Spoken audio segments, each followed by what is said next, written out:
hasn't struggled with sleep?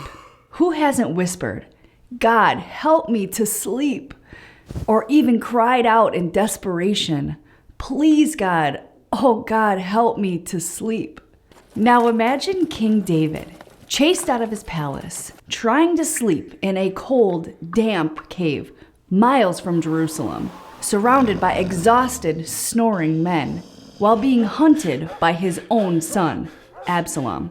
But instead of struggling to sleep, David says, "I lie awake thinking of you, meditating on you through the night. I think of how much you have helped me."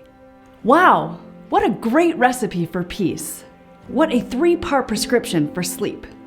I lie awake thinking of God. Note that David is not trying to sleep, but he is lying down and thinking about God. God, the Creator. God, the one who delivered Noah, Abraham, Isaac, Jacob, Joseph, Moses, and Ruth, just to name a few of David's Old Testament stories worth pondering. Meditating on you throughout the night. Talk about a stress reducer. David focused his mind on God and who God was, how God loved him, when and where he had felt God's presence in his life. I think of how much you have helped me. Where can we even begin as we think of the miracle of God's love and grace through Jesus? Then think about all the miracles that have happened in your own life, the love you've experienced, the healings you've had, the opportunities that have come your way, the good people who have been a part of your life.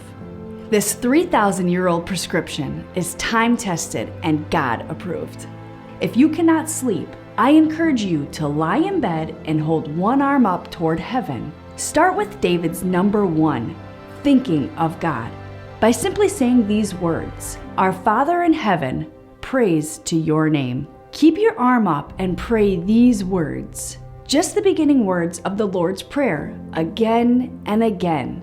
Think of the power, grace, and love in these words. "Our Father in heaven, praise to your name," as you fall asleep in your Father's loving arms.